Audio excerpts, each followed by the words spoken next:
Alright, nongeye kubasuhuza kandi mbifurije kugira ibihe byiza nshuti bakunzi ba Ibendera TV. Nizere ko meze neza muherereye hose, mbahaye ikaze amakuru yagezweho kuri aya masaha. Nitwa Mukada, aho muherereye hose nizere ko mukomeje kugira ubuzima bwiza. Reka mubwire ko aya makuru twinjiyemo kuri aya masaha rero agiye kwitsa no kwibanda ku ngingo z'ingenzi zikurikira. N'amakuru birumvikana turaza kugenda tunyura hirya no hino, ariko ni munyemerere mbabwire ko butuvugana nyuma y'uduce dutandukanye. Abarwanyi ba Alliance Fleuve Congo 23 bigaruriye Gakenke yabaye Tombe, nayo abarwanyi ba Alliance Fleuve Congo 23 turarebera hamwe aho abarimo kwerekeza. Muri aya makuru kandi uraza kunyemerera nkubwire yuko ubwoba ari bwose muri Masisi nyuma y'urupfu rutunguranye rw'umuturage wishwe n'abitwaje intwaro mu gace ka Kashovu. Turaza kunyarukirayo turebera hamwe ko ibi byagenze. Mambasa abantu bagera kuri 2 bapfuye, abagera kuri 4 barashimutwa n'ibintu bikomeye cyane. Ni mu bitero by'abarwanyi ba ADF muri Kivu y'Amajyepfo. Abantu 2 bapfuye, abandi 6 barakomereka mu bitero bya drone bya Bwabwe Imwenga. Maniema Mutuzo muri iki gitondo cyo kuri uyu munsi wongeye kugaruka ni Irubutu nyuma y'iminsi 2 y'imirwano hagati y'ingabo n'imitwe yitwaje intwaro ya Mayimayi. Turarebera hamwe ko ibintu byifashe. Mambasa y'imirambo 7 yongeye kuboneka. Nyuma turaza no kurebera hamwe n'andi makuru agezweho kuri aya masaha. Ni munyemerere rero ibintu tubigenze gutya mu kanya nze twinjira muri aya makuru ku buryo burambuye.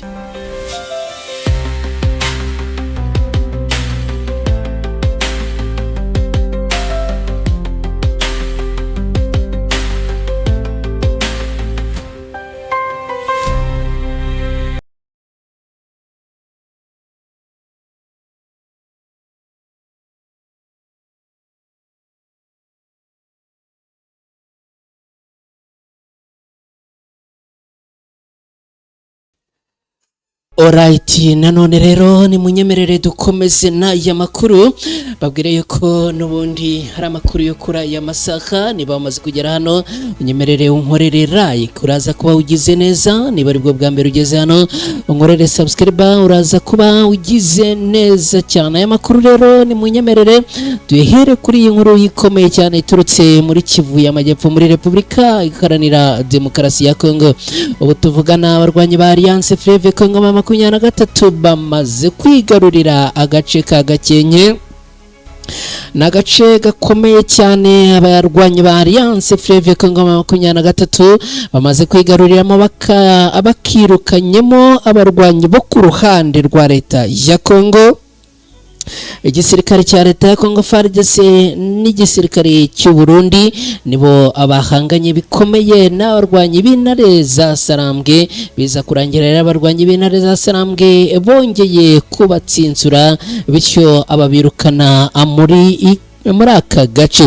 Amakuru aturuka mu bice bya Plateau ni muri Kivu y'Amajyepfo aravuga ko agace ka Gakenke kamaze kujya mu maboko y'abarwanyi ba Alliance Fleuve Congo 23 nyuma y'imirwano ikomeye yabereye muri aka karere. Ni imirwano yahanganishije impande zombi. Abarwanyi ba Alliance Fleuve Congo 23 bongeye guhangana bikomeye nabo ku ruhande rwa leta ya Congo. Iyi mirwano yongeye kugaragaramo no kumvikana intwaro ziremereye cyane. Amakuru avuga ko ingabo z'u Burundi zaje kuyabangira ingata nyuma yo gukubitwa amasasu ngo yari menshi cyane. Biza kurangira rero igisirikare cy'u Burundi ngo bayabangiye ingata, bariruka, wazarendo ziriruka na FARDC bariruka. Amakuru akavuga ko rero ngo ibintu byari bimeze nabi.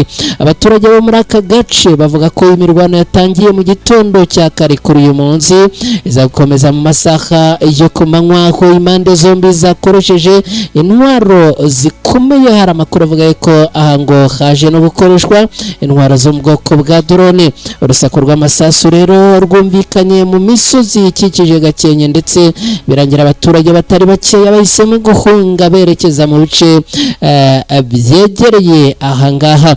Nyuma y'iyi mirwano amakuru ava mu gace k'imirwano aravuga ko abarwanyi ba Alliance Fleuve Congo ba 23 bashoboye kwinjira muri Gakenke no kugenzura ibice by'ingenzi byaho. Ifatwa rya Gakenke rifatwa nk'intambwe ikomeye kubera ko aka gace kari ku nzira zifasha kugenzura urujya n'uruza hagati y'ibice byinshi byo misozi ya Haut Plateau. Bamwe mu baturage bavuga ko babonye abasirikare benshi bava mu birindiro byari hafi yaho imirwano yabereye. Umwe mu batuye hafi yaho ngaho yagize ati twumvishe urusaku rw'intwaro ziremereye kandi igihe kirekire abantu benshi bahunze kubera gutinya ko imirwano yakomeza kwegera aho batuye bityo abakatakariza ubuzima. Abasesenguzi bavuga ko nyuma yo gufata Gakenke umurongo w'imirwano ushobora kwimukira hafi ya Pozero hafatwa nk'agace gafite akamaro gakomeye mu igenzura ry'imihanda n'imisozi iri muri kariya karere. n'ahantu hashobora kuba intandaro y'indi mirwano ikomeye mu gihe impande zihanganye zikomeje kohereza ingabo n'ibikoresho bya gisirikare. Amakuru aturuka muri kariya gace avuga kandi ko hari ibikorwa byo kongera ingabo ku mpande zombi. Abarwanyi b'umutwe wa M23 bivugwa ko bakomeje gushimangira ibirindiro byabo mu duce bafashe mu gihe FARDC Wazalendo n'igisirikare cy'u Burundi nabo bakomeje kwisuganya mu rwego rwo gukumira ko abarwanyi b'umutwe wa M23 bakomeza kubafatana ibice. Ndetse kandi hakaba hari amakuru avuga ko ngo mu bindi bikorwa ngo barimo no kwitegura ndetse no gupanga uburyo bagomba kugaba ibitero bikomeye ku barwanyi ba Alliance Fleuve Congo M23 bagamije kwisubiza ibice bambuwe. Abaturage bakomeje gusaba ko haboneka amahoro kuko intambara ngo zikomeje kubagiraho ingaruka zikomeye. Hari imiryango myinshi yamaze kuva mu ngo zayo. Ibikorwa by'ubuhinzi n'ubucuruzi byahagaze mu bice byinshi byegereye imirongo y'imirwano. Ubuzima burasa naho burimo kugenda gakeya. Kugeza ubu amakuru yagiye ahagaragara ava ku rugamba aracyagoye kwemeza mu buryo bwuzuye ibyavuye muri uru rugamba, no kuvuga abakomeretse abarashwe, ariko abivuga yuko ngo hari abantu benshi cyane bafashwe ematekwa bagafatwa miri muri uru rugamba rwiriwe ahangaha. Kugeza ubu rero ibintu bikaba bikomeje gukomera. Aba basesenguzi bavuga ko icyerekezo cy'urugamba mu mboni zabo nuko ngo rurimo kwerekeza mu misozi ya Haut Plateau ya Minembwe no mu bindi bice bihakikije nka Fizi na Uvira. Amakuru aravuga ko mu gihe abarwanyi ba Alliance Fleuve Congo M23 bakomeza kugaragaza imbaraga zimeze gutya nta gisibya ngo gahunda yaba kwerekeza mu mujyi wa Uvira byihuse cyane. Nshuti bakunzi ba Ibendera TV ni munyemerere mbabwire ko dukomeje n'aya makuru. N'amakuru agezweho kuri aya masaha ku Ibendera TV. Nje nitwa Umukada. Niba umaze kugera hano nyemerere unkorere like, uraza kuba ugize neza cyane. Niba uri mushya kandi unkorere subscribe, uraza kuba ibintu bikoze neza cyane.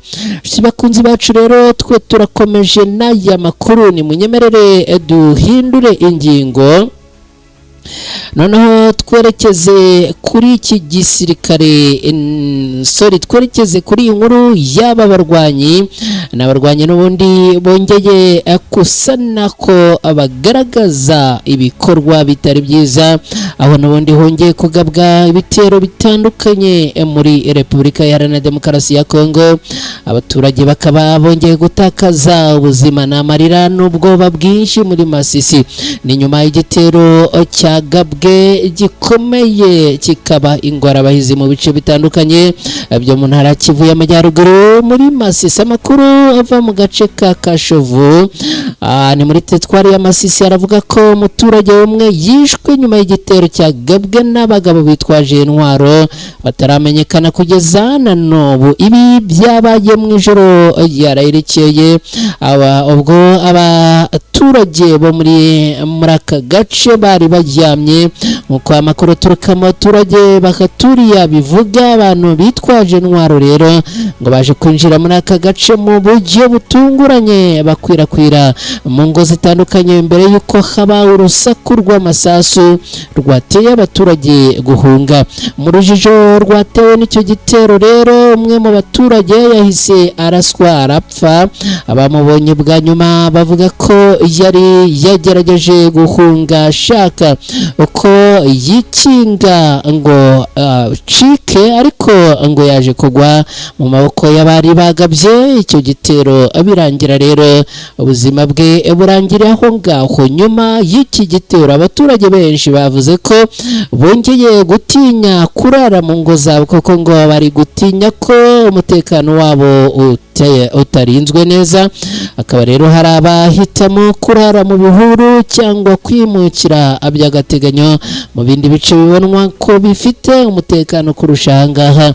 Bamwe mu baturage batuye muri aka gace yavuze ko abaturage benshi bamaze igihe babayeho mu bwoba bukomeye kubera ibitero bya hato na hato bikorwa n'abitwaje intwaro. Aho hagira ati iyo bwije bamwe mu baturage bajya gucumbika abandi bakerekeza iyo mu bihuru. Abayobozi bo mu nzego z'ibanze bavuga ko bari gukurikirana aya makuru kugira ngo kamenyekane abagabye icyo gitero n'impamvu nyamukuru yacyo. Gusa kugeza ubu nta mutwe urigamba icyo gikorwa kandi nta bantu bari batabwa muri yombi. Kashovu ni kamwe mu duce twa Masisi tumaze igihe twibasirwa n'ibibazo by'umutekano muke. Imirwano hagati y'imitwe yitwaje intwaro, ibikorwa by'ubujura n'ubwicanyi bikomeje gutuma abaturage benshi bava mu byabo bagahunga. Abasesenguzi bavuga ko gukomeza kwibasirwa kw'abaturage b'abasivile ari kimwe mu bibazo bikomeye bikibangamiye ituze ry'akarere ka Masisi, aho abaturage bakomeje gusaba ko hafatwa ingamba zikomeye zo kubarindira umutekano. Mu gihe iperereza rikomeje, abaturage bo muri Kashovu bavuga ko icyifuzo cyabo cya mbere ari ukubona amahoro n'umutekano urambye kugira ngo abongere babeho badafite ubwoba bwo kwicwa cyangwa kugambanirwa cyangwa se no kugabwaho ibitero. Shiti bakunzi ba Ibendera TV mudukurikiye muri aya makuru, ni munyemerere twihuse duhite twerekeza Mambasa. Ndakubwira yuko butuvugana abantu bagera kuri 2 bapfuye, abandi 4 barashimutwa ndetse imitungo yabo irasahurwa. Ni mu gitero cyagabwe n'abarwanyi ba ADF cyagabwe ahitwa Imakwangi. Kugeza ubu ubwoba ni bwose mu baturage, ni nyuma yuko n'ubundi abantu bagera kuri 2 batakaje ubuzima, abandi 4 bagashimutwa ndetse n'imitungo yabo myinshi gasahurwa. Ni mu gitero cyagabwe n'inyeshyamba za ADF mu mudugudu wa Makwangi, no mudugudu uherereye mu mutwe wa ni mudugudu uherereye mu gace ka Bayako, ni mu karere ka Babira Bakwanza mu ntara ya Mambasa muri Ituri. Uyu muburo watanzwe ku mugoroba watambutse n'umuryango utegamiye kuri leta uharanira uburenganzira bwa muntu witwa Protection Plus wamaganye ko umutekano komeje kuzamba muri aka gace ka Ituri. Nk'uko raporo yibanze ishyizwe ahagaragara n'uyu muryango bivuga, abagabye igitero bishe abantu 2 barimo umuturage n'umwe mu ngabo ziri ahangaha. Abantu 4 nabo bashimuswe muri icyo gitero, barimo abagore 3 n'abandi batandukanye. Bikavuga ko kandi hari n'umugabo umwe washimuswe. Inyeshyamba za ADF kandi bivuga ko ngo zatwitse inzu ndetse ziranasahura, aho ngo basahuye amaduka agera kuri 3 yose bakayeza. Mu itangazo ryashyizwe ahagaragara n'abashinzwe itangazamakuru, Protection Plus iramagana cyane iki gitero, ivuga ko ari ikindi gikorwa gikomeye cyo guhonyora uburenganzira bwa muntu n'uburenganzira bw'umutekano w'abaturage b'abasivile. ibintu bikaba byongeye gukomera no gufata intera yo ku rwego rwo hejuru mu rwego rwo guhangana n'iki gikorwa gishya cyo kwibasira abaturage. Umuryango utegamiye kuri leta urasaba abayobozi ba Kongo kongera imbaraga mu bikorwa bya gisirikare mu turere twagizweho ingaruka no gushyiraho ingamba zinoze zo kurinda abaturage bakorerwa ihohoterwa n'imitwe yitwaje intwaro. Umuryango Protection Plus urasaba by'umwihariko kurandura byihutirwa ikibazo cya ADF mu gace ka Mambasa n'ibice bihakikije, bakizeza ko abaturage batagishoboye gukomeza kubaho mu ubuzima bwiza kubera akaga baterwa n'izi nyeshyamba za ADF. Iki gitero kije mu gihe duce twinshi two mu gace ka Mambasa dukomeje guhura n'ibikorwa by'imitwe yitwaje intwaro, nubwo ibikorwa bya gisirikare bikorwa n'inzego z'umutekano muri aka karere, gusa abaturage bavuga ko ngo aribo bakomeje kugenda babigiriramo ingorane.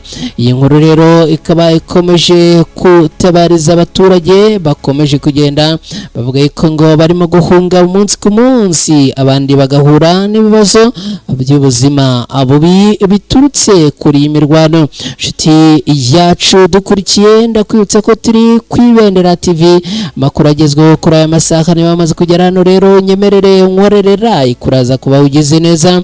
Niba ari bwo bwa mbere ugeze hano nkorere subscribe, uraza kuba ukoze cyane. Duhinduye ingingo rero, munyemerere nanone dusubire muri Kivu y'Amajyepfo. Abantu bagera kuri 2 bapfuye, abandi 6 barakomereka mu bitero bya gabwe hakoreshejwe drone imwenga. Namakuru agera ku Ibendera TV yavuga yuko hamaze gutangazwa impfu mu mudugudu wa Irundo mu murenge wa Itombwe ni mu karere ka Mwenga muri Kivu y'Amajyepfo, nk'uko amakuru aturuka muri aka gace abivuga ngo ibisasu byatewe muri aka gace bihitana ubuzima bw'abantu abagera kuri 2. Mu bapfuye harimo umusore w'imyaka 19 nk'uko bivugwa n'amakuru aturuka muri sosiyete sivile iyo muri aka gace. Mu bakomeretse kandi harimo abana bagera kuri 2 barimo n'umunyeshuri w'imyaka 7 wiga mu mwaka wa 2 w'amashuri abanza. Uyu akaba yakomeretse ku kuboko, n'undi mwana w'imyaka 12 wakomeretse mu muhogo, ku maboko no ku maguru.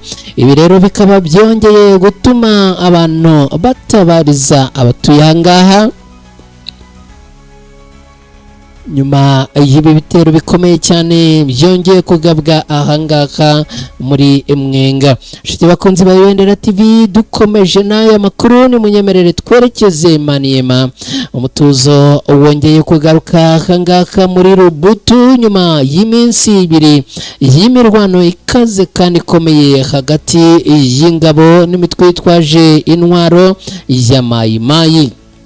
Amakuru agera ku Ibendera TV aravuga ko ikibazo cy'umutekano gikomeje guteza impungenge mu mujyi wa Rubutu mu majyaruguru y'intara ya Maniema, aho imirwano yahuje ingabo n'imitwe ya Mai Mai Bukuyu. Amasasu akaba yumvikanaga muri aka gace kuva ku wa 6 ushize kugeza ku munsi w'ejo ku Cyumweru agana amasaka y'umugoroba, nk'uko amakuru aturuka aha abitangaza. Nk'uko sosiyete sivile ibivuga ngo biragoye kumenya watangije igitero, ariko imitwe yitwaje intwaro kandi yitwara igisirikare iyobowe n'uwita Generali Bukuyi yavuye mu ishyamba yo mu gace ka Lazarete mbere y'uko imirwano itangira.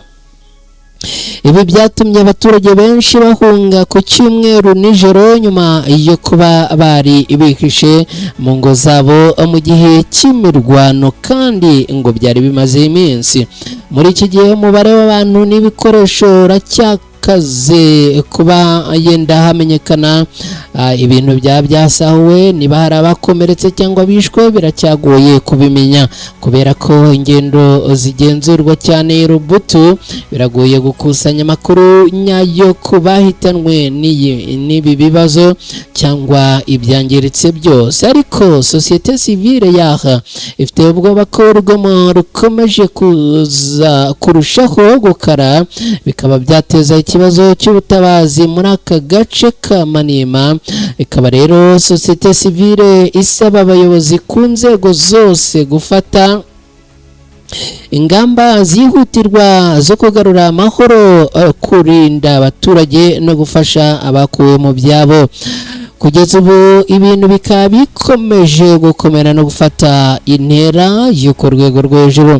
Imitwe y'ingabo zita abajenerali irimo guteza akaduruvayo, yituruka mu bajenerali bita cyangwa se bayobowe na Generali Bukuyu, nibo bivuga ko ngo bakomeje guteza akavuyo n'akaduruvayo hano mu gace ka Rubutu. Uyu akaba yarashyizeho na za bariyeri ku mihanda minini aho bakusanyiriza imisoro, bityo ihohoterwa rikorerwa abaturage rikaba rirushaho kwiyongera umunsi ku munsi. Nshuti bakunzi bacu rero turimo gukubita tubangura, birumvikana niba wamaze kugera hano ngo ukeneyeho like kandi nuza kubikora uraza kuba ukoze cyane. Niba ari bwo bwa mbere ugeze hano ngo ukeneyeho subscribe uraza kuba ugize neza nubikora. Reka dukomeje nayo makuru rero twerekeze i Mambasa, nkubwire yuko ubu tuvugana i Mambasa hamaze kuboneka imirambo mishya 7. ni imirambo yavumbuwe ahitwa Kibeneti, kugeza ubu bivuga yuko iyi nayo iri mu bishwe n'abarwanyi ba ADF, bityo umubare w'abapfuye rero ukaba umaze kugera ku bantu 140 bose. Aho ikibazo cy'umutekano gikomeje gutera impungenge mu karere ka Babombi, agace ka Mambasa, aho imirambo igera kuri 7 mishya yabuze ubuzima yavumbuwe ku mugoroba wo kuwa gatanu tariki 5 Kamena ushyira ku munsi w'ejo bundi tariki 6. Aha ikaba ari hafi ya Kibenete. Nk'uko amakuru aturuka mu gace abivuga, aha ngo abahitanywe n'igitero cyo ku itariki 7 Gicurasi cyagabwe n'abarwanyi ba ADF, naro bakomeza guteza iterabwoba mu duce twinshi muri aka gace ka Ituri. Ivumburwa yemejwe n'inzego zishinzwe kugenzura umutekano zo muri aka gace zikomeje gushakisha mu duce twangirijwemo kugira ngo ubundi barebe ko nta bandi bantu baza kuvanamo.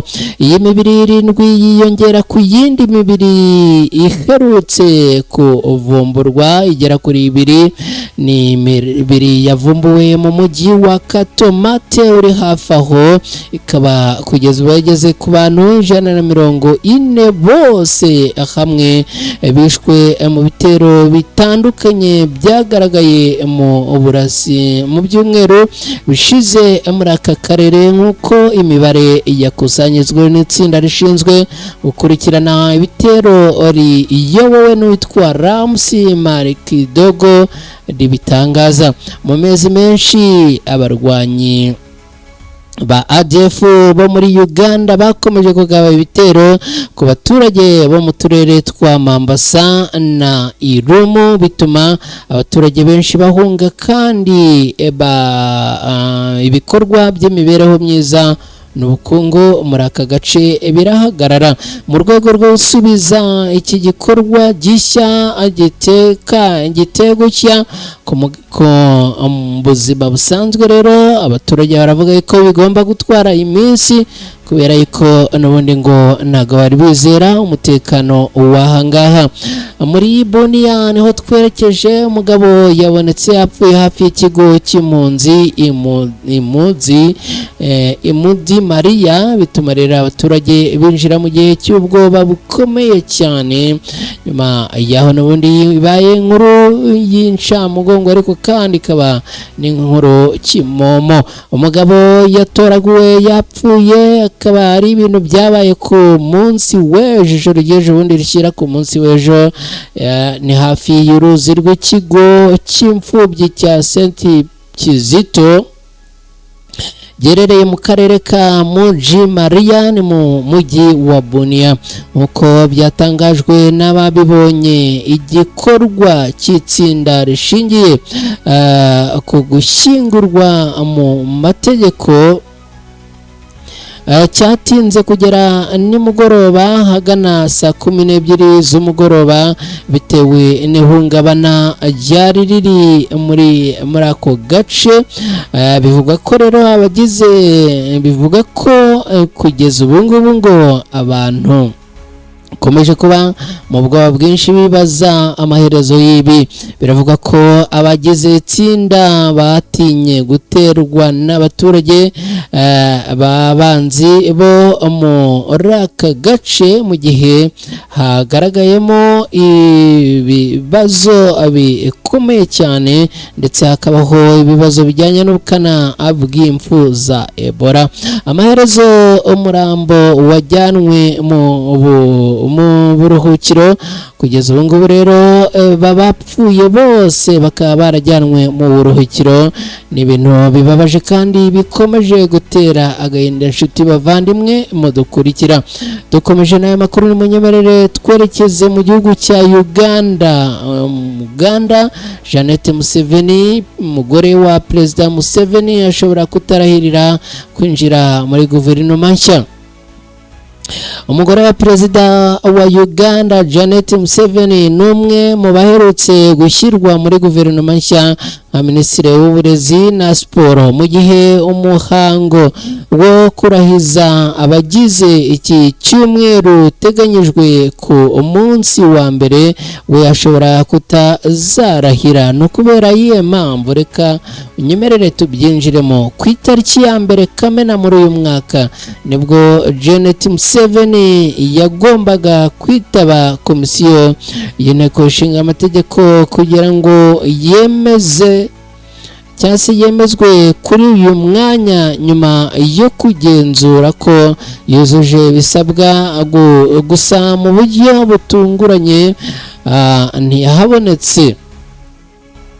Gahunda ye yimuriwe ku itariki 2 Kamena muri mwaka wa 2026, ariko nabwo ntiyaboneka.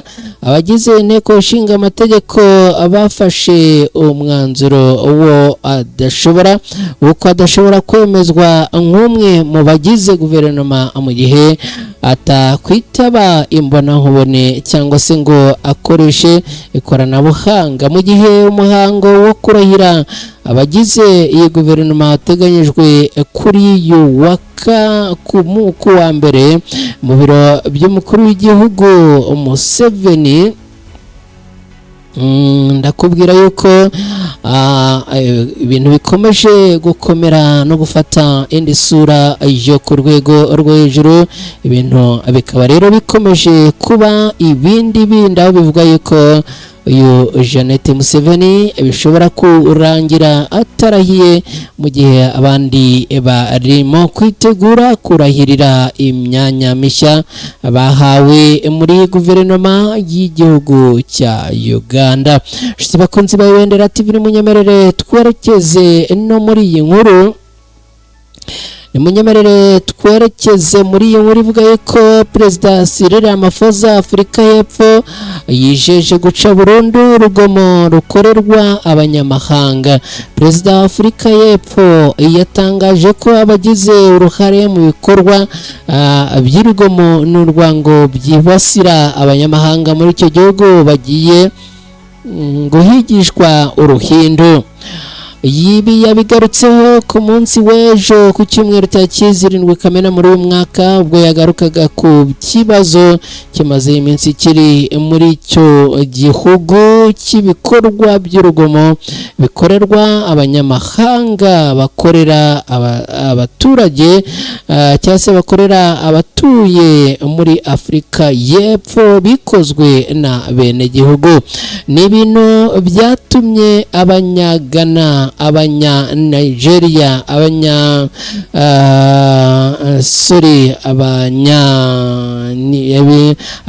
kugeza ubu ibi rero bikaba bikomeje gukorerwa abangaba mu gihe ibihugu bimwe na bimwe bikomeje gucyura abantu babo. Mu butumwa yageneye abaturage ba Afurika y'Epfo rero Perezida Cyril Ramaphosa ashimangiye ko nta muturage ukwiye gusagarirwa undi cyangwa se gusagarira undi mu mukanda ngo nuko hari amategeko yishwe, ahubwo ko bigenzurwa gusa n'inzego za leta zifitiye ububasha. Shiti bakunzi ba Ibendera TV rero mbabwire ko rwose abantu batandukanye babyutse bigaragambya kubera ibi bibazo byo muri Repubulika Iharanira Demokarasi ya Kongo.